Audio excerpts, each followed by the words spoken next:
well, the Canada Council will never know what I just said. So I'm going to see if this will work. Hello. Okay, so this is Chus talking about the book. She's going to talk in Galician, but she had a few words to say to you guys in the universal language Galician. So I'll let her, this is just about a minute and a half, and because it's her book as much as it's mine.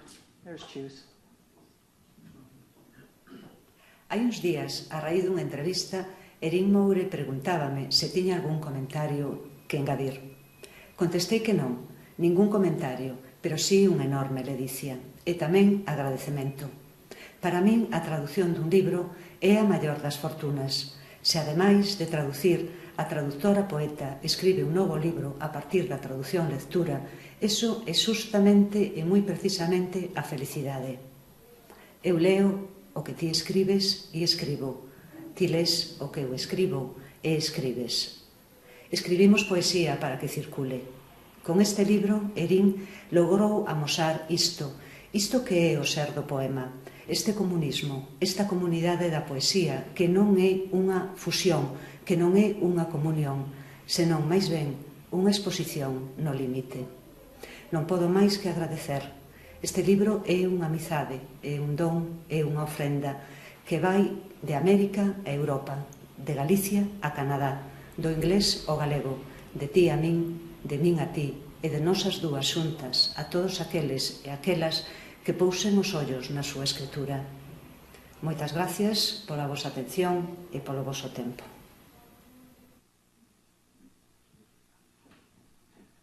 So that's Chus. I'll just leave her up there. I'll let you, I don't know, like to me it's really understandable, her Galician for some reason. But let's see, I mean, she calls poetry, well, first of all, she says it's just, if somebody not only translates your book, but writes another book, starting out from your book, that's just like happiness. And she calls poetry an exposition, exposición ao limite, an exhibition or an exposition, an exposure to the limit, and an exposure to the limit or to the edge, which is kind of coincident, her view of poetry, with my idea that poetry is a limit case of language, of working at the limits of signification. And I'll start reading from the book before I let Chus get in. Chus starts her side of the book by, which was written actually, like, I translated the book and only wrote my part 2 years after I translated it.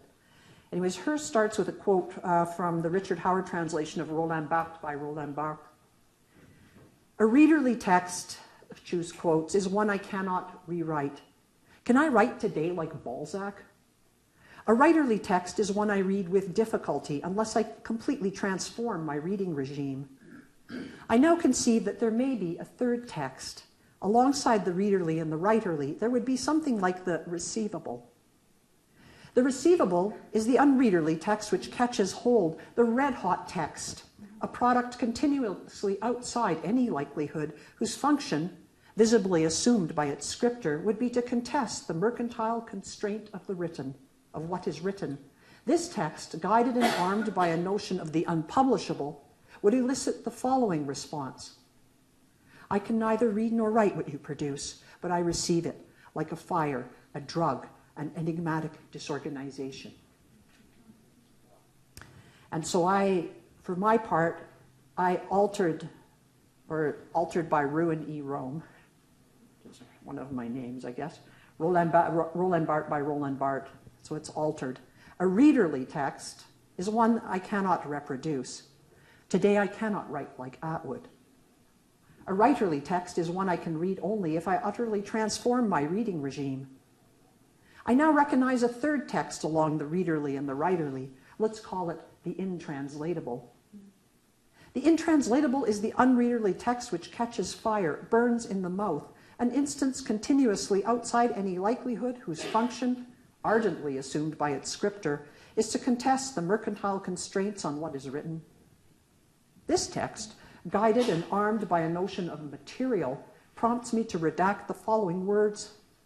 Dear Chus, I can neither read nor write what you produce, but I can intranslate it, like a conflagration, a drug, an insecession, an enigmatic disorganization. So that's the beginning there. And Chus's first text, which I'll read now in the English translation, starts with, so her book starts with a word, caral, totally meaningless to somebody on this side of the Atlantic and outside Galician culture. But caral is one of those words that is absolutely recognizable by everyone who's Galician, inside and outside of Galicia. And there's a reason for that. And I'll just read you the reason. It's in a tiny note at the back. On April 15th, 1846, the Kingdom of Galicia declared itself independent from Spain. 8 days later, on April 23rd, this revolution against central Spanish dictatorship in Galicia was put down by forces from Madrid, and its leader shot 3 days later after a summary trial at the town of Caral.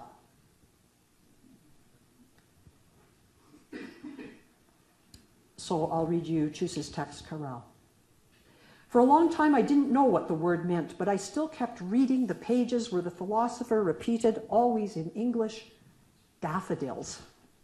I realized from the context that for Rancière, daffodils was emblematic of the poet's writing.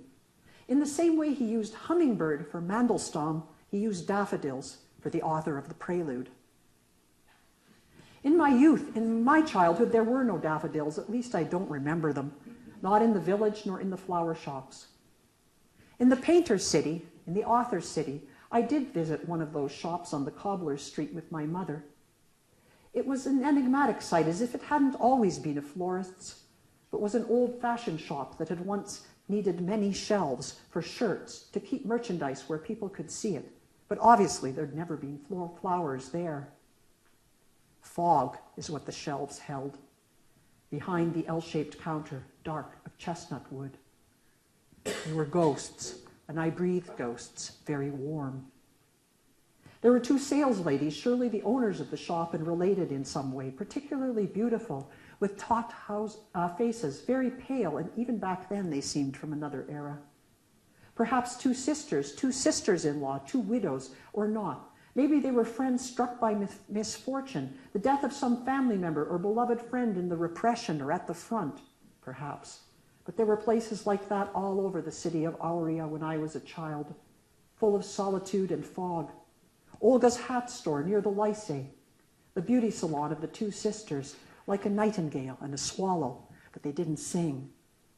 All these women were slow, somnolent, pleasant, very pleasant, or at least they were with me. On the corner of the counter, refuting any baleful destiny, were roses in a zinc pot, hundreds, blood red, green-leafed and with stems like yews. There were no daffodils, not under the village trees nor in the marshes. Only after the death of the dictator did they appear in the florists, the first blooms to appear as the days lengthened after Valentine's Day, when small birds marry in the open cages of the chestnuts, of poplars stripped bare by winter. They grow beside the water, near birches, willows, beside rivers. They are a kind of optical band for the thundering carnival figures, periqueiros, devils, cigarrons, felos, and other masks, that let the animal burst from the human. And together with the incessant cheeping of birds, they configure, in the pounding of feet and the sound of cowbells, the algebra of the temperate zones of the planet. We welcome the pulsation of the flowers, the force of wild beings of the mountains, who awaken Persephone so that she will return and realize that through her we cry out for fecundity and spring, and to see the youth of April appear across the earth. The spring of peoples, murmuring pines, hummingbirds, soon will receive news of the revolution. And then, Caral. So in translating that, I used the name Caral and put a footnote.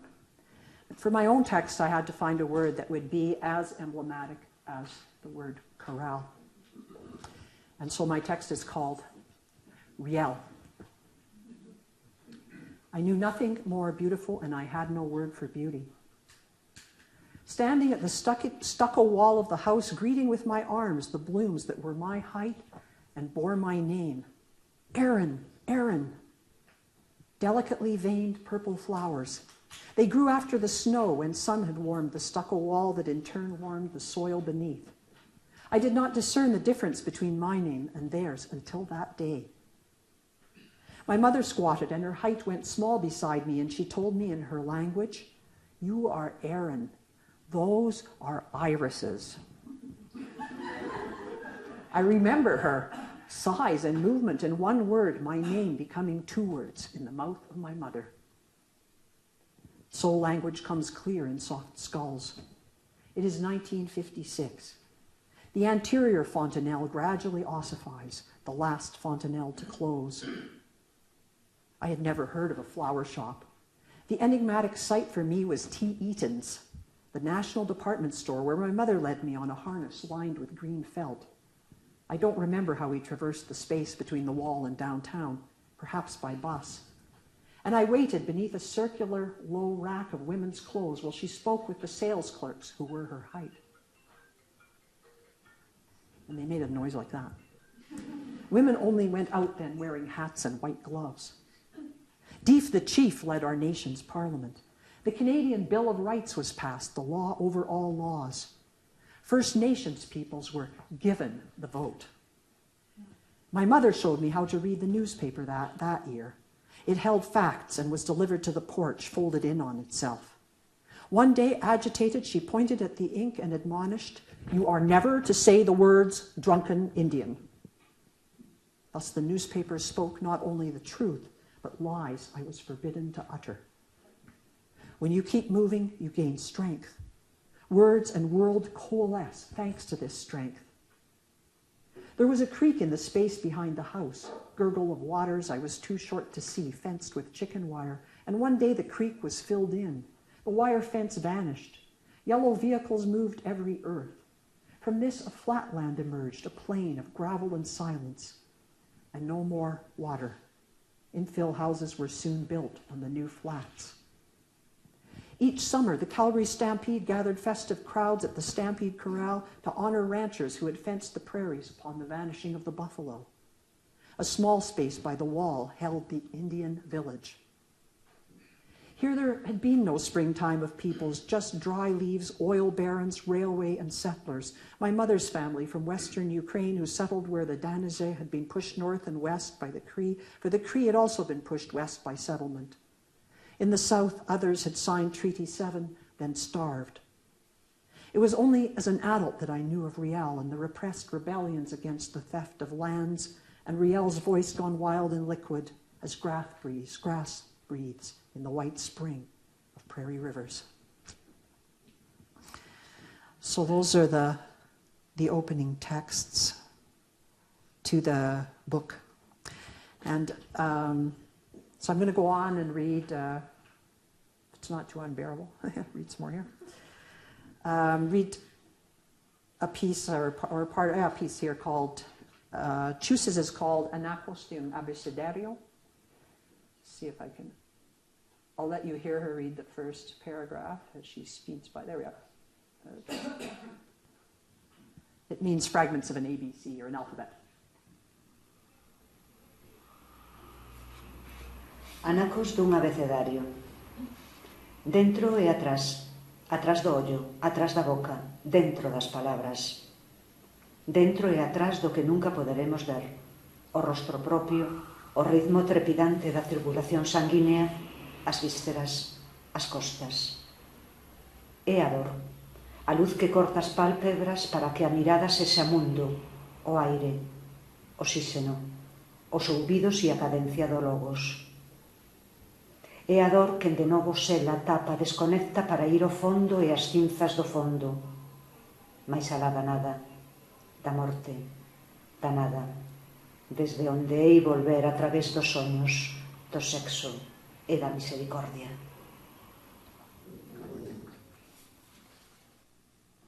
There, that's the first stanza, fragments of an ABC, which I'll read in English. Inside and behind, at the back of the eye, back of the mouth, inside words. Inside and behind what we can't ever see, our own face, the frenetic rhythm of the circulation of the blood, viscera, the ribs. It's pain, light that slices the eyelids so the gaze can be whirled, air, oxygen, hearing, and the cadence of the logos. It's pain which again seals, covers, disconnects so as to plunge to the bottom and to the ashes at the bottom, further than nothingness, than death, than nothingness, from where we must return, through dreams, through sex, through compassion. That's the part that Chus just read, and I'm going to continue in English. In her text, they've beginning, nation, trees, literary characters, flowers, buildings, fogs, divine apparitions, fruits, dunes, animals, prophecies. For us, birth is an inscription in the blood. It's the moment blood opens to the world. It's not the hand, which we had in the womb, but touch so as to palpitate, and smell so as to intoxicate us. It's then in its trembling that blood, dawn, spilled dawn in every extended sense, weaves for each origin a band of perception that sounds, resounds, tenses the drum and time, in and outside my ears, language, native tongue. To have nation, to have origin, to be born, to grow up in a particular sensory band, so as to be Genesis in a world, so as to feel meaning.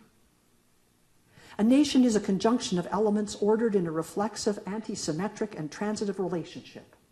All its elements share the same aperture band, band of nation, of origin, of departure, native band, so as to feel meaning. An aperture band can doze but is not an idol. My native language is a linguistic conflict. My most recent history was lived in the hardship of accommodating ancestors, mostly farm laborers or those proletarianized by emigration into some site of collective intellect. A band of origin is harmony, but also conflict, tension, crisis. A native band is a breathing in the cosmos. A nation is a multiple conjunction of shared origins, a multiple conjunction of shared tensions and harmonies. A nation determines this conjunction of harmonies and tensions, each one, each time. Birth, to have an origin, to be born. The nation is aesthetic, an aesthetic decision. The nation's response is never recorded in writing. No elite, not even an illustrious elite, can predict it. Peoples and nations are sovereign. Letters emerge from stone, from deepest dreams. The letters are paintings voiced. Light scissors them, and an armful of air stimulates the caverns of the body, and the cry of the animal learns and spells and utters the word of the fragment without fragment, of those who have no fragment. Letters, those letters cross the linguistic sign of the logger, perforate the tongue of the camps. They are teardrops and fertilize the planet. They are rivers and condense in cloud, and they move. So that's Chus on nation. And the alphabet. So here's my simpler text, I think. My response text is called Fascination of an ABC. The shapes emerged hauntingly from the outlines they made on the paper, reversing the white surface. Inside was a perfume on the surface where the letters touched. She opened the book. There was the past tense, the present, and the future, which was made out of the present. We learned to read before knowing all the letters of the alphabet or their order. Back then, nation was cut by a river, the bow of mounted freshets, dams and weirs, trout, whitefish, pike. From my parents, I learned to speak. The language was not ours, but it was what we spoke, for we were speaking beings, and I too was to be a speaking being. I entered speaking. Genesis. French was what they spoke on the north side of the bow. I concluded this on my own, because my mother told me there were two languages in our nation. One we spoke and one we did not. I knew then French was spoken across the river, and thus my grandfather also spoke it in the far north where he lived. Grandfather Tomasz does not speak French, my mother told me, turning back to the kitchen sink. He was her father, so she knew. Comment allez-vous, grown père? I'd learned to say at school to him, for I'd entered French to speak to him in his own tongue. But my grandfather spoke a third language. There was something in Canada that was not Canada. A language that was not Canada was in our nation, for my grandfather was in Canada and spoke a language that was not French. Polish, Ukrainian, Russian, German, Belarusian, English, said my mother. In the army of the Austrian Empire, they learned each other's languages, plus the language of those whom they obeyed. Today, the order of the alphabet still defeats me. I prefer seeking words online where I can enter letters by shape and keyboard location, and that's their order. In our alphabet, there are 26 or 29 characters. I don't remember that either. To be born silent and hear the wind as voice, the trees as voices, parents as voices. Voices had rhythms that emanated from bodies, the north side, the south. The river as national boundary that flowed through the center. There were bridges, there were enough bridges. In other places, you could only stop and look across. Each spring, the waters rose over the berms and the river entered the city. Thus, nation is aesthesis, in synesthesia, visual fascination. Reading freed me. The outlines on the page that emitted ink perfumes could be translated into alphabetic letters and made sonorous with the voice. I woke up in the hills and pulled burrs from my torn jacket and walked downhill to the submerged house. Even now, ignoring the reprimands, I still end too many sentences with snow. So that's... And somebody pointed out to me, there's some longer text. So I really didn't know how people would read this book. If they would just be curious about me, so they would read just the left-hand side. Or if they'd be curious about Chus and read the right-hand side and then the left-hand side. Or if they would read one text of Chus's and then one text of mine, or one text of mine and one text of Chus's. But people started to tell me that we actually kind of, like, I started by accident reading yours, and then I just continued with Chus's, and then in these long texts I would just read a page of Chus and a bit of her and a bit of you, and people started inventing their own way of reading it. So I'm going to read about half of the next one in that kind of way. Chus's is called Deserts. Mine is called Snows. Hers starts with a thing. She says, the smallest angle, the biggest abyss of the desert, and by emanation, the house. So it's really about the house, these things here. Of memory, of spaces without limits, interstellar oceans. It's crucial that the linear story, what I tell myself, what I tell you, what I tell no one, or tell to a doubled I, what I remember in keeping with the natural course of events, a confidential tone, be perforated. So this narrative be perforated by a linguistic image that impedes its continuation. This sign of interruption immediately attracts affects of language to itself, which transmute it into desert, insofar as a desert island is a text. In spaces without limit, through contemplation, biographical history produces an eccentric memory that in fleeing itself coincides with what we try to understand, so that I can communicate it to you, communicate it to no one, to a multiplied I. So mine starts out, snows, the snow. We are its emanation, its kind. Is there a route to memory that does not traverse the image of the house? Language creates itself as house or cabin, zone of heat. Warm, we trace letters on skins, on tablets, on paper, on screens. Outside, winter. We dress in layers as if to set out as did our ancestors on a path across the snows. We take linguistic traps off the wall and strap on snowshoes to leave at the start of light. The trees once proffered leaves, but now do not. It is winter, it is always winter, but the warming of the planet confuses some of its beings. Geese still fly north over the river. We look up and hold the folds of language inside us without any word for wind. So the first section of Chus's is, after that little dedication kind of thing, is called Egypt. The house, it's the boxer's house, my connection with the boxer. The lights are those of the boxer, like seeing the world through Lorena's glasses, fossils of the north, The house, I said, surges from an emotion of language that perturbs memory. Its detention makes real the complexity of events that happened long ago. The house is an apparition of writing, and only linguistic ghosts can inhabit it. Yes, it happened. All those things happened. My body without consciousness between bathroom and kitchen, or when I wake up and feel the cathedral's clock strike, the amber light, the white light of the sertão and the turbulence that flattens bodies as they traverse it. I never understood the boxer. His house had no entrance foyer. At one end of the hall was the kitchen, the dining room with French fireplace of marble and caryatids, then a room where sheets of glass were stored, and finally the bedroom and the studio. The house had two facades, one with a balcony and the other with a long enclosed porch. It gave on to a square that, as usual in the author's native city, was paved in cobbles with grass between them, which were hard on the gait of horses, especially on the slippery days of rain. Mine's called Altador, which is a neighborhood in Calgary. This image, snow on the fields, falling in a buttress over the incommensurable spaces of the ruined house, should be the final... Oh, those are Chus Pato's words.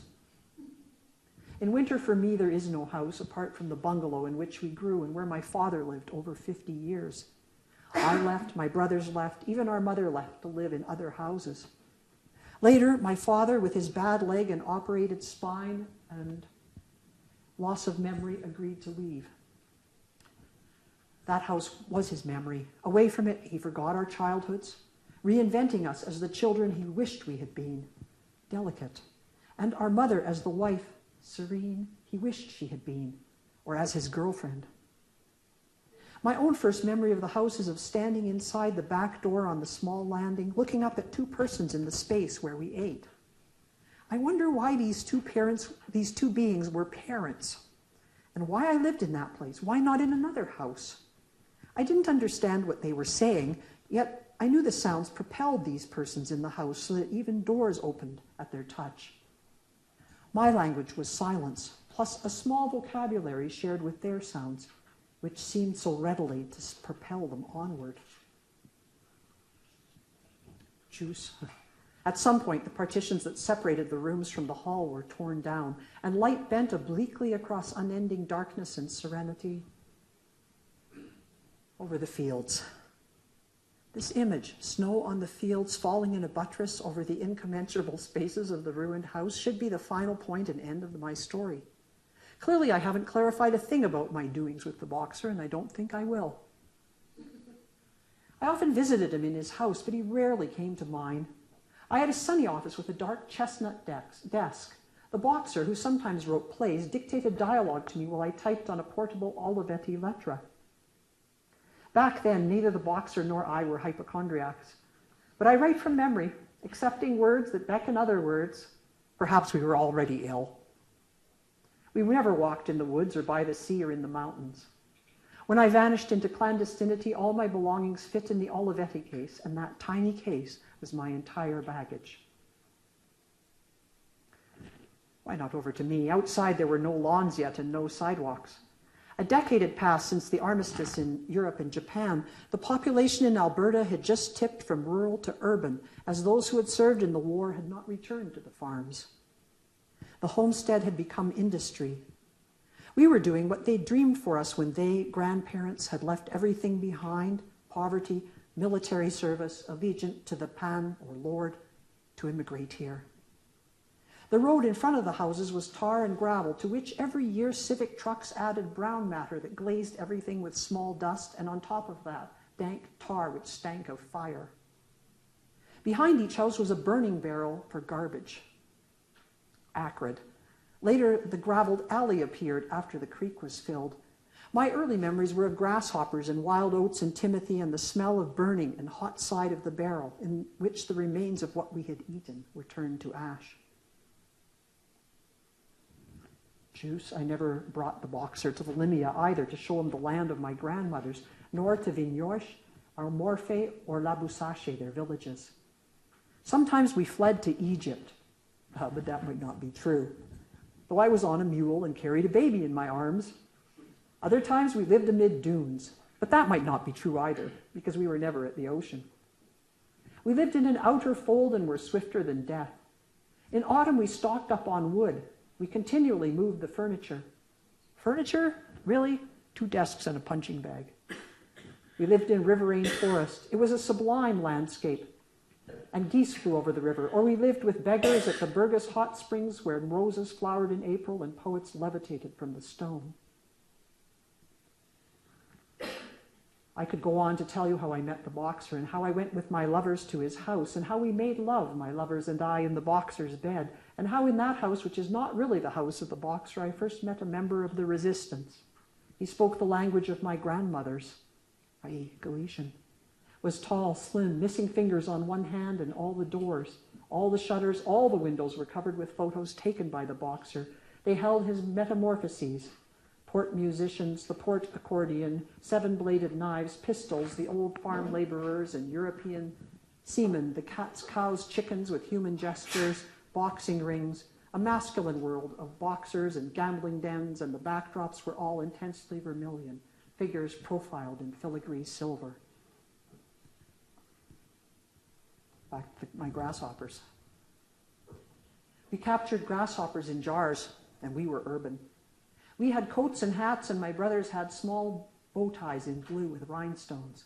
In those days, our clothes grew tight across the chest and shorter in the arms.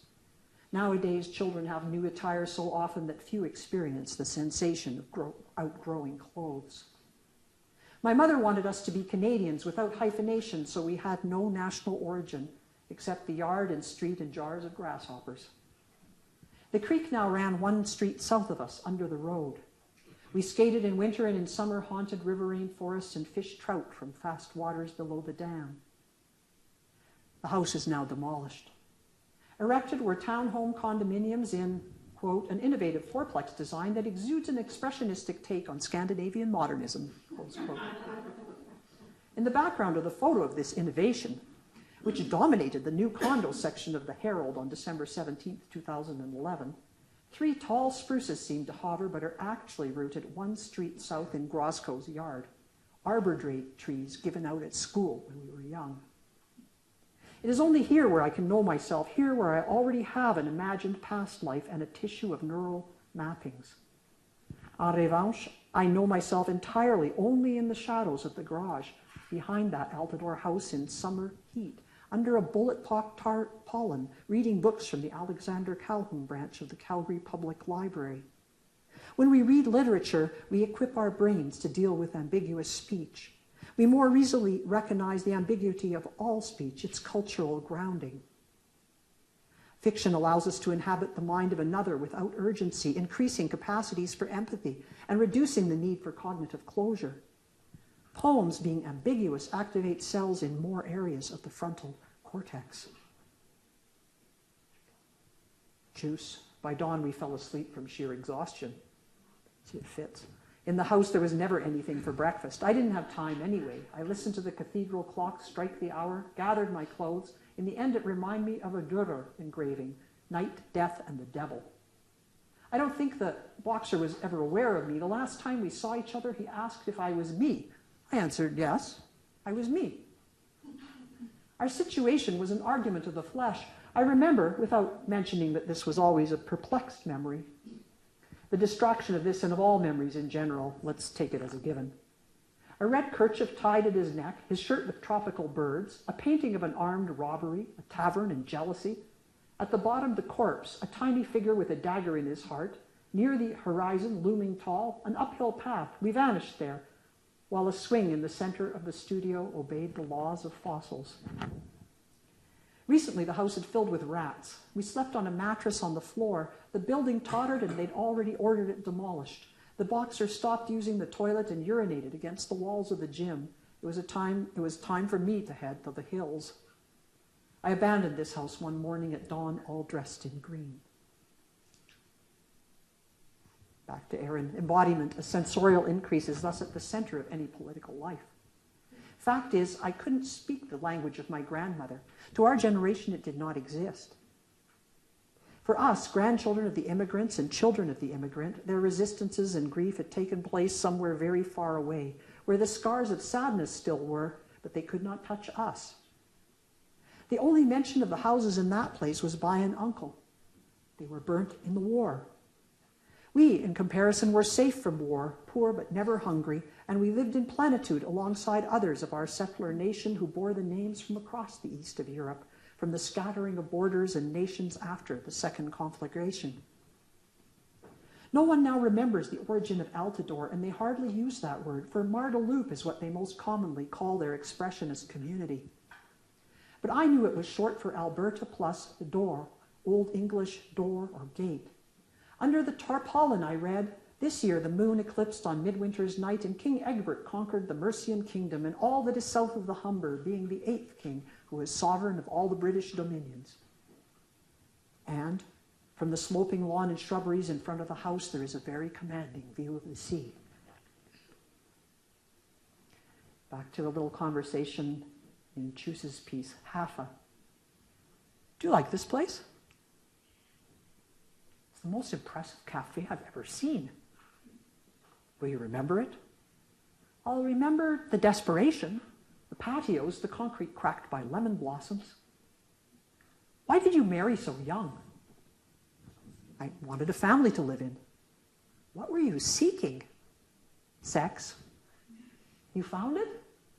Yes, I recovered my daughters.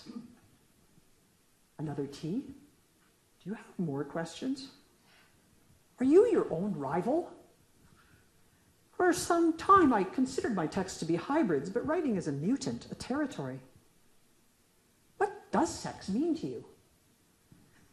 Sex is a love of flesh and a friendship of intelligence, a sigh in the face of the logos. Was that why your relationship with the boxer failed? I lived in the body of Felix, my father, even long before I was born. I never needed another man until he dissolved in the humus of the earth. Isn't it impossible to live in the body of a dead person? For me it didn't work, but sir, who are you? You don't recognize me? I don't. This is amazing. I'm calling a taxi. I'd rather walk. Her Hafa becomes my Glenmore. Do you like this house? I was never there. I floated high above it wearing a green parka and overshoes with tape on them. How do you remember it? Claustrophobic, small, with thin walls, and my father's anger. Why did you avoid marriage? I never wanted to be trapped by a family. What were you seeking? Air. You found it? Later, when asthma medication improved. Another tea? Are you still asking questions? Were you ever Winky the Clown? For years, I considered myself the author of my text, and the text mutated and the territory became open like snow. What does sex mean to you? The intimacy of the line and its reverberation through a body. Or as Kay says, oh, I can feel that in my brain. Was that why your relationship with the Countess failed? Oh, I lived in the body of an animal mixed with light and learned but slowly to articulate sounds that others felt were meaningful. I was accused of stealing, but I had not stolen. In the end, I understood this and left. Isn't it impossible to live in the body of a thief? For me, it didn't work. But you, sir, how do you manage? You don't recognize my ways? Not really. I can't believe it. I'm hailing a cab. Taxis give me claustrophobia. I prefer to walk. So that's that. And I'll probably just read another, maybe shorter one that I had planned here. Or just read part of this one here.